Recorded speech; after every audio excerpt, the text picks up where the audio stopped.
Turboprops are elegant in their simplicity, models of efficiency, and reliable workhorses of the skies. But for decades they've carried a heavy reputation. They are slow. Yes, there are exceptions like the mighty 295, but none truly conquered the sound barrier. Until now. This is the XFA-11 Supercruiser, a machine designed to do what everyone thought was impossible. It doesn't just push the limits, it redefines them. To understand the XFA-11, you first have to understand why turboprops are slow. It's not about the engine power, it's about physics. As a propeller blade spins, its tips move much faster than the root.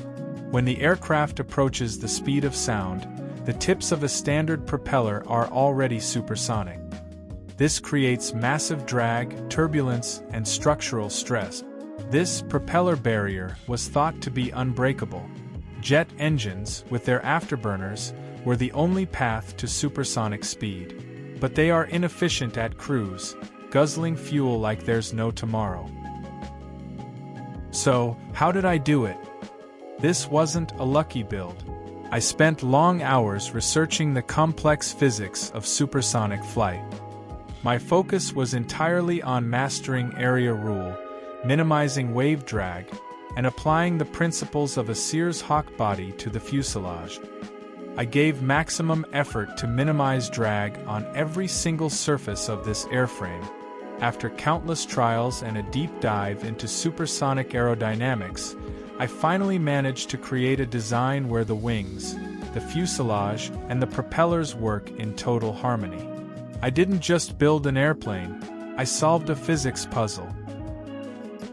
But the most significant word in its name isn't supersonic. It's Supercruiser. And this is where the XFA-11 proves its worth. Supercruise is the ability to maintain supersonic speed without the use of afterburners. The XFA-11 can sustain Mach 1.024 purely on its core engine power for a solid 1 hour and 30 minutes. While afterburning jets are limited to short-term sprints, the XFA-11 is designed for a long-distance dash. It provides a balance between high-speed arrival and enough endurance to actually complete the mission. This isn't just about going fast, it's about staying fast. Cruising at 12,500 meters. At this altitude, the thin atmosphere becomes the XFA-11's natural playground. Watch closely as the drag profile stabilizes and the airframe prepares for the transition.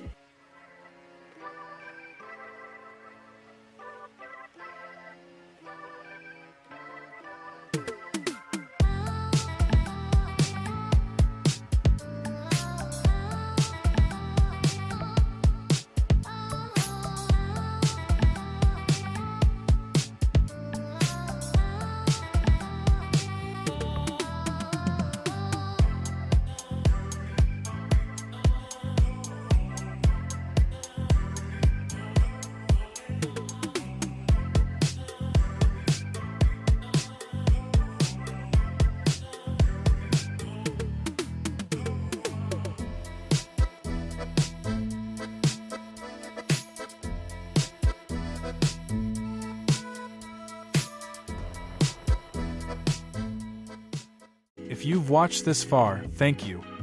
This project wasn't just about making a fast plane. It was a personal challenge.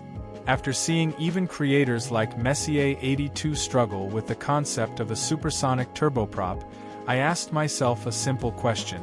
Can I actually do it? And then I started to building it. The XFA-11 is the result of 23 hours of work and involves 126 individual parts. It's a balance of mass and thrust.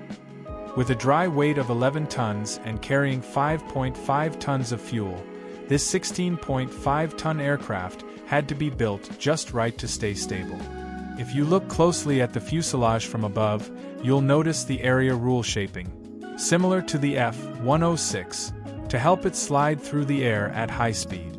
And for its roll, I've added a 32mm cannon hidden beneath the nose, which opens up only when needed to keep the profile as clean as possible. Creating the XFA-11 showed me that with enough time and the right design, even a turboprop can conquer the sound barrier. Thanks for being part of this journey. Let me know what you think of the design in the comments.